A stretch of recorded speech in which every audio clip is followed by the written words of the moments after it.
On this episode of Locked On Angels, this obviously competitive team is obviously not fun to watch right now. They drop another series to the Rays. Man, the second half, Tyler Anderson, he's bad. We've known this, and it's not helpful for the second half for the Halos. There's a lot of trouble, friends, and we're going to tell you all about it today. I'm Mike. That's John. We're the Super Halo Bros, and this is Locked On Angels.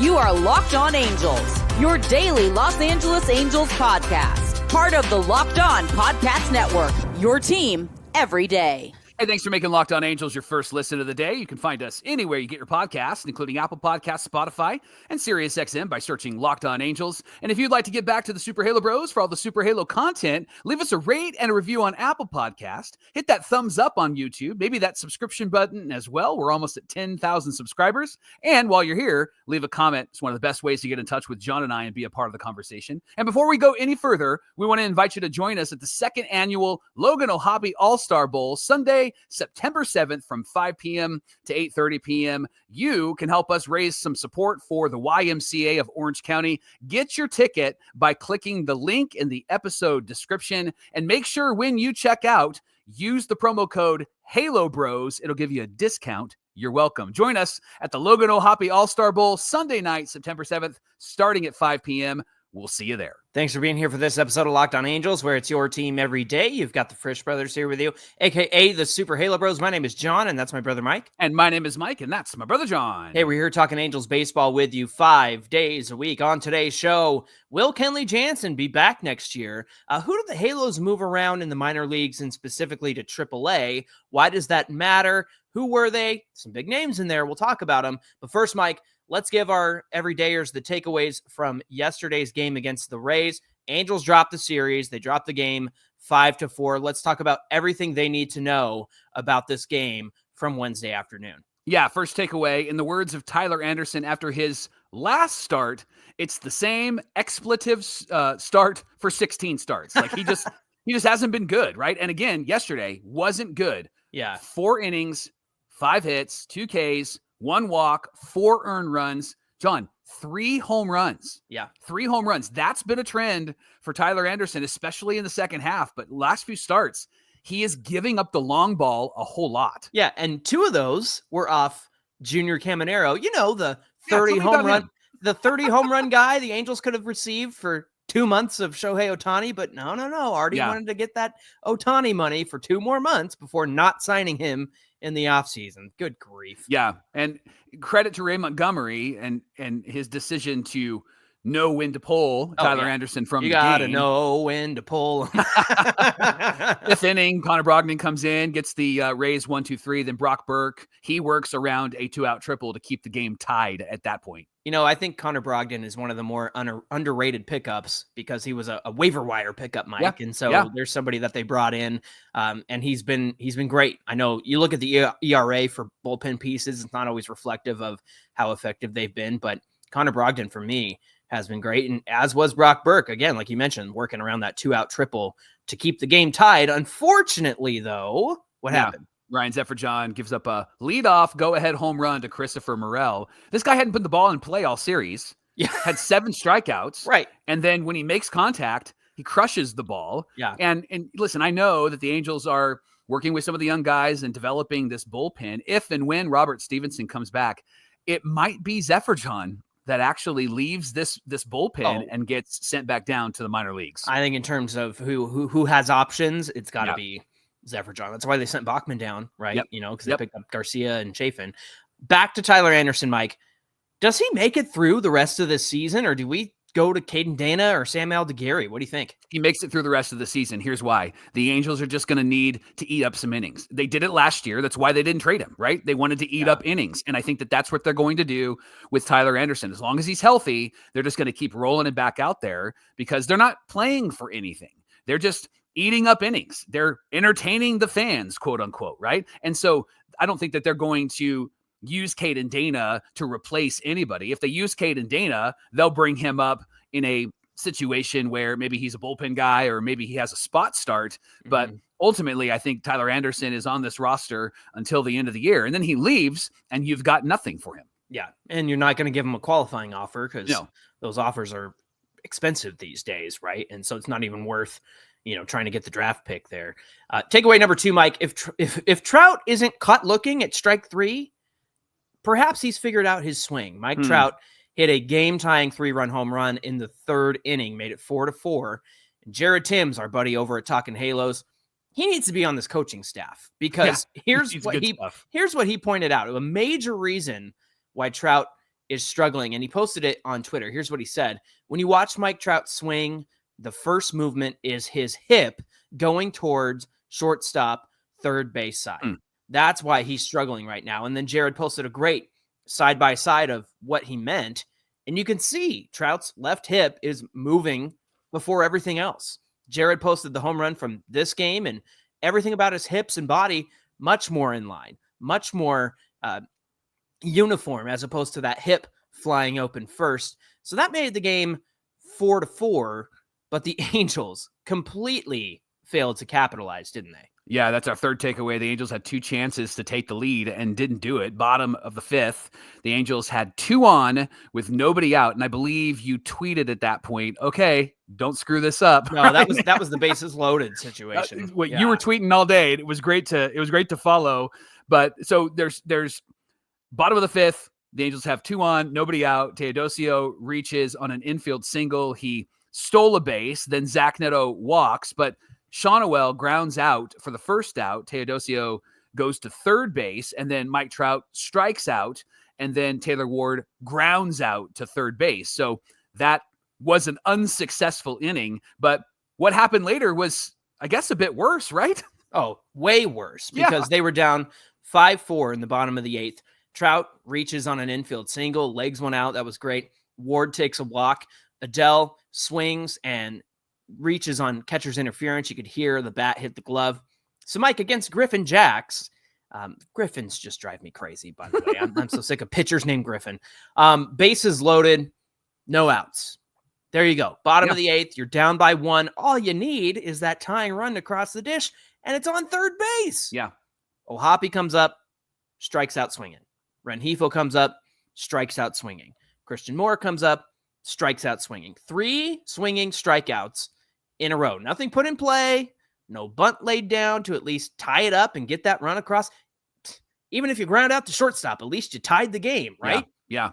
So you'd think you might see a bunt from a Rengifo or Christian Moore, but that was the last chance for the Angels to do anything. Now, before I ask you this question, I want to point out that Griffin Jacks was mixing speeds really well between the fastball, sinker, sweeper, changeup. This guy's got a 4-pitch mix out of the bullpen, and the lowest speed on his sweeper was 85, and then he's ramping up a fastball and a sinker to 96. So he's got a bunch of different looks, a bunch of different speeds. So I can understand, okay, it could be difficult to get to that guy. But the question is, what's the mindset for the hitters here? Are they trying to do all the damage with one swing? I don't understand.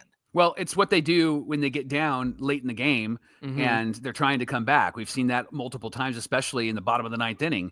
They're swinging for the fences. They're taking humongous hacks. There's no choking up. There's no shortening up. There's no, I got to make contact. I was watching the Angels 2002 World Series documentary, and I've shared this on this show before, but when they were coming back, Troy Gloss, who won the MVP of that series, he's coming up, right? Big home run hitter, hit 47 home runs for the Angels, like just mashing, right? And he said in that video, somebody asked him, "What's your mindset coming up?" And he's like, "I'm just trying to hit the ball on the ground so that we can move the runner over from second to third." That's what he said. Now, he ends up hitting a double past Barry Bonds, which scores Sean Figgins and Garrett Anderson. That's not the mindset for these Angels. They either get nervous, they get overwhelmed, or they're just trying to get it all back. And there's no choking up. There's no shortening up. There's nothing. You had 3 opportunities to just slap the ball somewhere. Like, swing and look silly when you hit the ball, right? Right. Just swing it like you accidentally just barely hit the B button. Swing and bunt, right? Absolutely. And they couldn't even do that. And so this loss totally on them. Like there's no excuses. I'm tired of the after the game. Well, yeah, it's just frustrating. Yeah, well then do something about it, guys, because you had an opportunity to do that, and you couldn't even make contact with 3 really good hitters in this Angel lineup in the bottom of the 8th inning, and you couldn't even tie the game. It's just simply ridiculous. Yeah, just the fact that you came out of that without getting 1 run across to tie the game and make it interesting. And here's what I think is going on with O'Hoppe. He swinging at the first pitch does not help. Yeah. In fact, he had an 0-1 count in every at bat yesterday. Every time he came up there, he was already down strike 1, and that's frustrating. So something's got to be done about that as well. Takeaway number 4, Mike. I wanted to point this out. Bryce Teodosio is something that I think the Angels have been missing. He may not have the best bat, but so far he is 5 for 13 with 4 stolen bases. He made an insane play in the outfield, fully stretched out, dove for it, was able to catch it in left center field, gives Taylor Ward a nice little chest bump. I like the enthusiasm and the energy. Then on Tuesday night, he's climbing the wall like Spider-Man. He's like, doing a Mario wall kick jump off the thing, trying to catch a home run. Now it ended up behind him, but just the fact that he's able to do that and make it look easy, I think that says a lot about his really, really elite defense. But also, Mike, he's beating infield singles. He's getting on first base. They overturned a call because he was safe yesterday. So in my opinion, here's what I like. He's forcing the issue on the bases. He's playing great defense in center field. And by virtue of that, it moves Joe Adell back to right field where he's best. And it prevents this merry-go-round of, Lamont Wade Jr. and Gustavo Campero, right? It prevents that merry-go-round of guys playing right field. So credit to Bryce Teodosio for at least trying to make something happen and adding a spark to this team. Now, he is a undrafted free agent signing by the Angels. So that gives you some idea of who you can potentially get that doesn't get drafted. And so good on Bryce. And I'm glad he at least showed some effort yesterday. John, 5th takeaway. If today's game wasn't bad enough, I don't know if you saw this, everydayers, but the beat writers and the media, they gathered in the media room for their conversation, their press conference with Ray Montgomery. And before they came in, the roof started leaking. Now Thomas Murray of the Sporting Tribune said it had, and I quote, a distinct smell. Oh, good. Yeah, good. Yay. And that wasn't the Angels. It was just the stadium that they play in. Now, Sam Blum posted a video, and Sam's going to be all over that. Sam loves to dump on this team. Oh, yeah. Well, and so he posted a video. We retweeted it. Dump is the key word there because you don't know where that water's coming from. You were picking up what I was putting down. So this is just an example. It should tell you everything you need to know about the state of the stadium, the organization, ownership. Man, it was just a all-around smelly day for the Halos against the Rays, right? Thanks for making Locked On Angels your first listen of the day. Coming up, will Kenley Jansen be back next year? He shared his thoughts. We'll share them with you, and we'll discuss, do we want him back? We'll talk about all of that coming right up. Today's show is brought to you by our friends at PrizePicks, the daily fantasy platform that lets you turn your football predictions into real rewards. Preseason is already here, and college football, I love this, isn't far behind. Yeah. It's the perfect time to lock in your season-long more or less picks from the 2025 football season, all before week 1 kicks off. Whether you've got your eye on a big-name quarterback or a breakout running back, PrizePicks makes it really easy to get in on all of the action. And I've already made my season-long picks, John. One of them is Josh Allen for more than 27.5 touchdowns. I feel like that's pretty easy for him to get, right? That guy's really good. And one thing that you need to pay attention to is you need to check out the Flex Pay option. It's a total game changer. Even when your picks miss, you still can double your money. So download the PrizePicks app today and use our promo code LOCKEDONMLB to get $50 in the lineup that you are choosing, and you're going to get that $50 if your first $5 lineup wins. That's promo code LOCKEDONMLB to get $50 in lineups after you play your first $5 lineup. PrizePicks, run your game. This is the Locked On Podcast Network, where it's your team every day. Thanks for making Locked On Angels your first listen of the day. Jeff Fletcher of the OC Register chatted with Kenley Jansen about his future and the possibility of coming back to the Halos. He said, my goal is at least 4 more years after this season. 4 more years, 4 more years. Where is that going to be? And Jansen said, well, I can't predict that. But he did share that he has enjoyed his time with the Angels. His family still lives. They still live year round in Southern California. So I guess even after he went to Atlanta and to the Braves, they stayed in Southern California. Because why would you ever leave? Huh? Right. Why would you want to leave Southern California? So he said it wouldn't be surprised if he re-signed here. But when he was asked about it, Perry Manassian said, let's get to the end of the season and look at everything and go from there. So for now, Jansen loves it here. He's excited about what the Halos are trying to build. He said the message clearly shows that we're building something special. I like the group of guys that we have. Everything is possible. I believe we can do it. We're capable of doing it. So it's one game at a time, just not yesterday's game. We just got to come and give it all our best. Mike, tell me, would you want Kenley Jansen back, and why would you want him back? Well, I love that somebody's loving the Angels right now because we're all struggling with them, right? This obviously competitive team, but I would really like to have Kenley Jansen back, and here's why. I think that if you take a couple of steps back and you look at this team compared to where they were last year, then what happens next year is that they would take another step forward. The end of this year, they'll probably get to, let's say, 72, 75 wins, maybe. They put some things together and they get to 81 wins, right? I think their ceiling is 500. So if they can get there, that's a huge improvement over the year before. And I think it's a narrative shifting season for them. And that's what's hard about watching these games yesterday is we have to take a step back and go, okay, they are getting better. The problem is ownership, organization, those in the front office, right? The problem is the narrative around that, sewage coming from the building, like all of that. There's a lot of problems. Allegedly, seemingly. And so I would love to have him back because I think what we have in this team for next year could be a team that actually could push to get to that third playoff spot, that third wild card spot. Now I say could potentially do that because obviously performance has to come.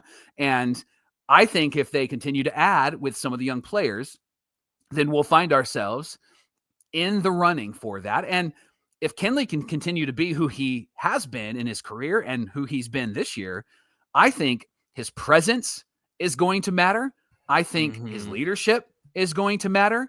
And I also think you have two guys coming off major injuries that are Joyce and Stevenson, right? That you're not going to want to rely upon fully to be the back of the bullpen guys for you. Yeah. You're going to want somebody that knows what they're doing there. And so even if it's just giving him a 1-year extension, right? They sign him for next year. They'll probably sign him for 2. I could see him doing 1 year with an option. And even if you do that, I think what it does is it allows you to ease Ben Joyce and Robert Stevenson back into this bullpen and not put yourself in a position where, oh man, we have to rely on somebody who's been hurt. We have to rely on somebody who hasn't even pitched for the last 2 seasons, right? So I think what we're talking about here is a guy that you can count on and a guy that's going to not just bring stats, he's a guy that's going to bring leadership. And that's probably been the best thing about having Kenley Jansen out in that bullpen this year. All right, I'm going to do our second Seinfeld reference. Remember when Jerry is trying to convince Uncle Leo to move back in with his girlfriend? And he says, look at you. When somebody's interested in you, you hang on to her like grim death, which is not far off, by the way. When Kenley Jansen is interested in coming back to your team, you hang on to him like grim death, because otherwise you're going to be in the position that you just described, where you're relying on guys that you've already signed or you have in your system to be your closer. And that's all well and good. And you can give it a shot and that's fine. But if somebody is showing you that they want to stay here, that they're okay with the things that have happened so far this season, maybe Kenley's a lot more forgiving than some of us fans can be. But at the end of the day, he likes what's going on there. He likes being here. So you bring him back, and you bring him back ASAP, because if you have that spot secured for next year, just get that out of the way right now, whether that's an extension, whether that's a new contract once the offseason comes and goes, right? Get that worked out. I don't like this idea of let's get to the end of the season and then we'll go from there. Like, Perry, come on. Yeah. Artie, come on. This guy wants to be there. Certainly, Artie Moreno loves his former Dodgers and guys who have done, great things throughout their career. And he loves bringing those kinds of guy in. That's what Kenley Jansen is. Mike, I was texting with a friend of ours and I said, you know what I like about Kenley? And I mean this in the best way possible. He just doesn't give a hoot. And I censored myself and I didn't say hoot, but I didn't say the actual thing. Yeah. He doesn't care. And I mean that in the greatest way possible. You got a guy on second? Hey, I'm going to balk and move you over to third, Shohei. Get over there.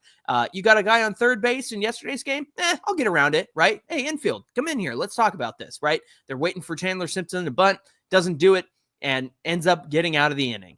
And I just love that attitude. I love that mentality, and he's perfect for what this bullpen needs to be. He's one of the few closing pitchers in baseball this year to go 3 days in a row, close out games, and get it done. And he's the last of that kind of pitcher, Mike, because so many of these guys nowadays can't go 2 days in a row. And well, he threw a lot of pitches the other night. And like let's let these guys do their jobs, for crying out loud. And Kenley is somebody who's going to go, no, I'm going in. Yep. We need to win this game, and I'm going in. So the fact that he's wants to be here, that he's already had a successful season, and he's being a captain on that field for not just the bullpen, but being a captain for guys like Neto and Shonowell, now Christian Moore, right? Hey, you stand over there, you do this. I don't care about that guy on third base. We'll worry about him later. He's not going to score because I'm either going to strike this guy out or I'm going to need you to stand where you are and get that ball over to first base. And that's exactly what happened. So in my mind, I'm bringing back Kenley Jansen at least one more year, right? And, the benefit of that is you get his, chase for 500 and that sort of thing. And that might take more than another year. But look, if he does that with you, that's something that Artie can celebrate and market and do this and do that and get a bobblehead and get a blanket and get a reversible Kenley Jansen bucket hat, right? You can do all that stuff. But at the end of the day, this is a good player. He hasn't lost a step, and he's exactly what this team needs. So I'm all in on Kenley Jansen. How about you? Yep, I'm in. And one thing that we didn't discuss is really this idea of what happens when you have a veteran come in and actually perform. Right. He's somebody that's come in and he's performing. And I think that has earned him the ability to do whatever the heck he wants, which is why he's got the mindset of doesn't bother me, right? Because Kenley can go, hey, come out here and talk with me because I'm going to move this guy over and I want the defense to be here. And, oh, yeah, I'm going out there for my third day in a row. You're not going to tell me that, right? And I think what we found with Wash when he was managing this team is that he was just going to go, Kenley, what do you want to do? Let's do that. Wash is really good with vets. Now, Ray Montgomery is kind of a bit of a pushover, I think, with vets, and he's not going to push back if Wash didn't push back. And so what I like about Kenley is he's the only vet on this team that has actually really helped this team in more ways off the field and more ways on the field than anybody else on or off the field that has that label of being a veteran. Yeah, and you think about some of the hope that we had of, hey, you get Hendricks around starting pitcher like Reed Detmers, maybe he can help him figure some things out. Travis d'Arnaud around Logan O'Hoppe. That obviously hasn't helped O'Hoppe's defense and behind the dish, maybe game calling stuff, but even that seems a little So Jansen is the one veteran who really has brought something to the table, as you said, in both performance and behind the scenes.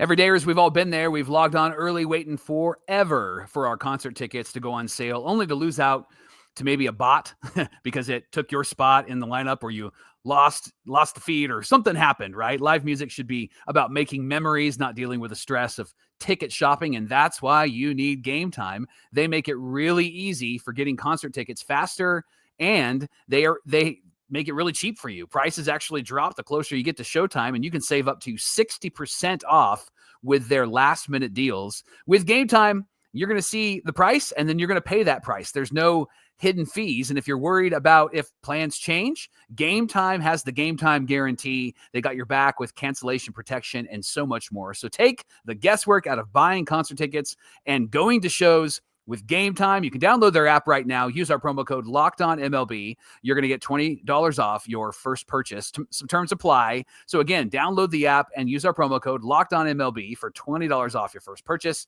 Download Gametime today. Last minute tickets, lowest prices, guaranteed. Mike, the Angels are making some moves, not trade deadline moves. Sorry, I keep bringing that up. But it was minor league moves last week. 2 big names went to AAA. The first one was Denzer Guzman. He's been hitting around an average clip up until about mid-June, where he has a 102 weighted runs created plus and a 664 OPS. But he really turned it around in July. Reached base in 23 out of 25 games. A 192 weighted runs created plus. Again, remember, that means he's 92% better than league average. And a 992 OPS. He was named the Southern League Player of the Month for the month of July.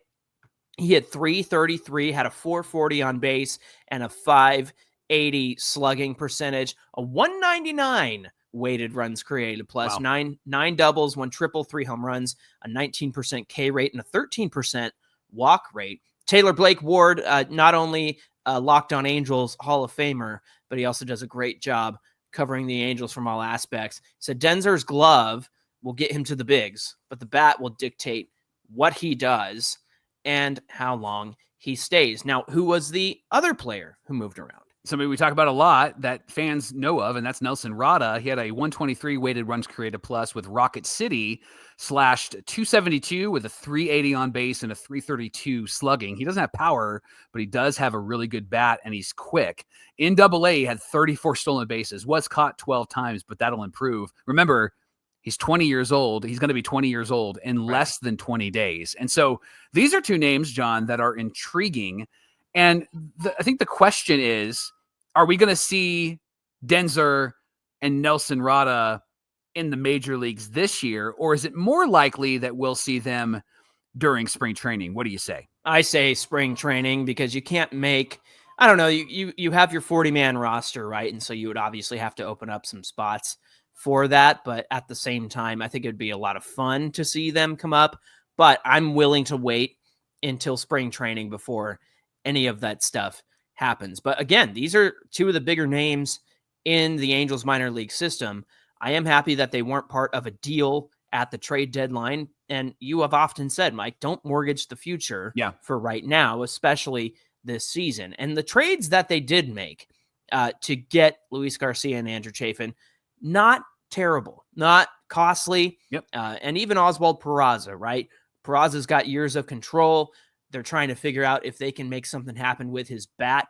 I mentioned it on yesterday's show. I misspoke about the fact that his defense is actually really great. And so in some ways, I'm like, well, maybe he can be like a Bryce Teodosio in the sense that, yeah, we got to wait for his bat to come around, but having somebody over there at the hot corner who can handle it like Peraza, I think that's going to be exciting. But again, these guys, Denzer Guzman in the infield, Nelson Rada in the outfield, he could be the center fielder of the future. And with those kind of wheels, again, 34 stolen bases, that's going to be pretty significant once he gets up to the Angels, don't you think? Yeah. I mean, the guy's going to be quick on the bases, and in his first game in AAA, he stole second and he stole third. So he's somebody that they're going to have to keep an eye on. And we really haven't had a hitter like that is a threat to steal since like a Sean Figgins. And we can even go back to the early 90s. Luis Polonia, when he played for the Angels, was a left-handed outfielder. Yeah, left-handed outfielder, didn't have a lot of power, John, but he was somebody that could spray the ball all over the place, was a 280, 290, sometimes 300 hitter. But every time he got on base, he would run. Like, you knew he was almost Ricky Henderson light because he was going to run. And I think that that's going to be the value for Nelson Rada. If he can be somebody that can get on base, not just via the hit, but also draw walks, he's going to be a threat for this team. Imagine him leading off and then followed with maybe Zach Neto and then Nolan Shawnuel. I mean, that's a really difficult 1, 2, 3. And maybe you even switch some of those guys. The only reason why I put Shawnuel at 3 is because Rada's a left-handed hitter and Shawnuel is as well. And so you want to put a right-hander in between, but you have somebody who's going to slap the ball around in Rada. Then you've got a Zach Neto who can really power the ball, has great slug, and then Nolan Shonowell, who again can slap the ball around. I like that a lot because what happens with Nolan Shonowell batting third and Nelson Rada hitting first, he's going to be on the base path, perhaps at second base, and Shonowell's going to be able to move him over. He's a guy that is going to make contact and move him over. And so I would love the Angels to have a prototypical leadoff hitter that is going to be a threat on the bases. I don't know why they don't run a whole lot more. There was all this talk about running, and they just haven't done it. And I think running and stealing bags, that causes so much chaos on the base path. And I think it actually will give the Angels, I think, +7, +8 in the win column because you're forcing the issue rather than waiting for it to come your way. I also think it probably helps them in the strikeouts. And here's why. Because that pitcher is not necessarily fully focused on the batter. He's focused on the runner at first base. And so maybe he slips and throws a bad ball, or maybe he's not hitting the strike zone. I think chaos on the base path and a stolen base threat can actually help the struggles that the Angels have had so far this season. You know, there was a lot of conversation about the fact that, hey, they moved up to AAA. Like, we're already doing that? Aren't we rushing them? And I think that's the Angels. That's what we do. Yeah, right. Well, part of that I agree with, because remember, Nelson Rada didn't have a great season in AA last year, but that's also because he was 18 years old, right? And so he was overmatched and, outwitted there. And so I was curious because a lot of people said, do you think he goes back down? And I said, you know what? I want to see him try it again at AA. And clearly it's paid off with him being in AA this season.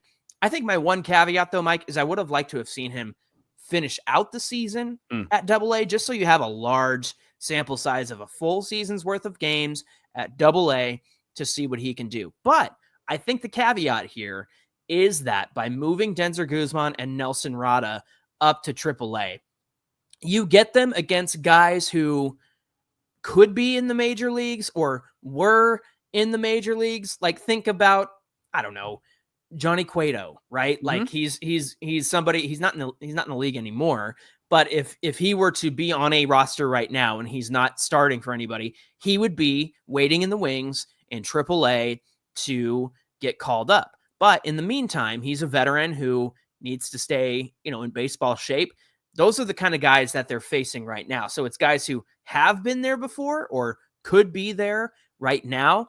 So it is like a next level of competition where, you're facing young guys in AA who pitch pretty well. But if you want to get somewhat major league experience, we're going to put you up against some guys who have been there before or on the cusp of actually getting there. Maybe they're the sixth man in a rotation that is just waiting in the minor leagues to get the call up. So, I would have liked to have seen a full year at AA. But at the same time, I can understand that, hey, let's give them a little bit more competition that's closer to what they might be experiencing in the major leagues. And I think that that's a good move. Hey, thanks for making Locked On Angels your first listen of the day. Make sure you're subscribed to Locked On Angels on YouTube so you don't miss any of this great Halo content, including the best postcast in the biz with Gavin Carlson. He's live after every game right here on the Locked On Podcast Network, where it's your team every day.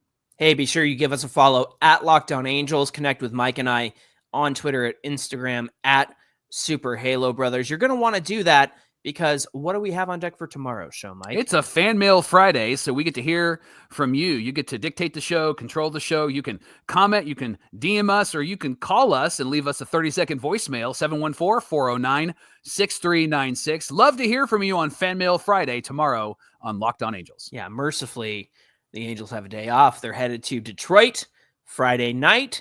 So we're looking forward to that series. They just got to face Tarek Skubal in the first game of that series. No big deal. That's going to be easy. Just great. All right, friends. We hope you'll come back and join us for Fan Mail Friday. But again, get in on the conversation. Comment on YouTube. Send us a DM or a message on Instagram or Twitter, and we'll do our best to get your question into the show. Until then, my name is John, and that's my brother Mike. And my name is Mike, and that's my brother John. Thanks for being here, everybody, and we'll see you back here for a Fan Mail Friday. Look at you. You're an Adonis. You should be swinging. You should be swinging.